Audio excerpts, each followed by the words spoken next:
Sizwe namhlanje kufanele sazi impela ukuthi izothweswa onke amakhosi, zonke indlovukazi, isizwe sayo sonke izothweswa sona namhlanje. Kungumthwalo ke singazi ukuthi uNkulunkulu uzoyithwesa isikhathi esingakanani, kodwa impilo yohlezi kulesi sihlalo ayipheli mhla ekhothama. Thema ishayibhu bese phambi kwami lawa lalala ngathi hawu ibhubesi likandaba elibhodle phezulu kwelinye ibhubesi lalala unomphelo alaze alabe lisavuka.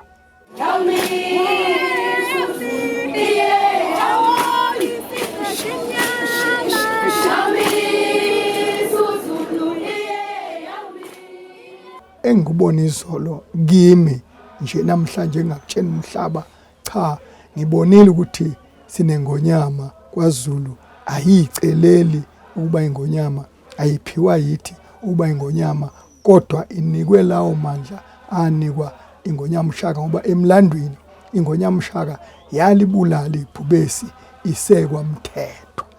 Uma ngihlehlela kusisi lesikhotheme, umlungu owayeyozingela naye eGazankulu kwakungumkhosi womhlanga lapha ya oSuthu, usesoSuthu. Wathi Zulu ngize kini ukuzoniqinisekisa ukuthi ninengonyama, ninenkosi. Wathi umlungu umzingeli bengiqala ukubona ibhubesi lifulathela isidalwa esiwumuntu.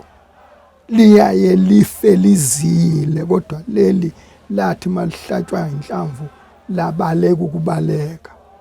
Manje ke nizama ukuthi ke leso sigaba leso wamuzwa lo mlungu ukuthi usho into ejulile ukuthi amandla lesi sidalwa esithi ingonyama kwaZulu akusiwona womuntu, kodwa futhi ehla phezulu ezulwini, njengoba sikholelwa ukuthi ingonyama uShaka amandla ayinawo kwangasiwo okucaba ayehle nawe ezulwini. Ngiwabonile lawo mandla izolo esiqwini ingonyama ibulala ibhubesi phambi kwami. Ngingasho nje ukuthi wena weNdlovu, wena weNdlovu Bayede, indlu lami ithi yamakhosi, isilwane eside kunazo zonke ezinye izilwane esibona lapha, ezinye ezingaboni khona, esidla amaqabunga aphezulu ezihlahleni zonke, ezinye zidla phansi ngobufishane bazo. Isilo esiphahlwe ngamalanga amabili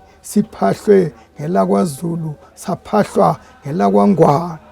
Ngithi Hlangalomhlabathi, wena kaBhejana phuma esiqiwini, wena kaBhejana owabhala incwadi maqede kaza isayina, wathi yawusayinwa isizwe esayisayina ngamashoba ezinkomo ezaphuma kwakhangela, zawela inkunzane, zawela umkhuze, zawela uphongolo, zibheke kwelakwangwane. Undaba ongalingani nantaba ngobuthi mayelele abe ngemfula yezwe lonke lakwaZulu lihlangene nelakwangwane, avuke abe ngaphezulu kwentaba zonke zezwe lakwaZulu sezihlangene nelakwangwane. Inkosana abayiphika beyazi abakwaZulu. Bayede wena weNdlovu, Hlangalomhlabathi.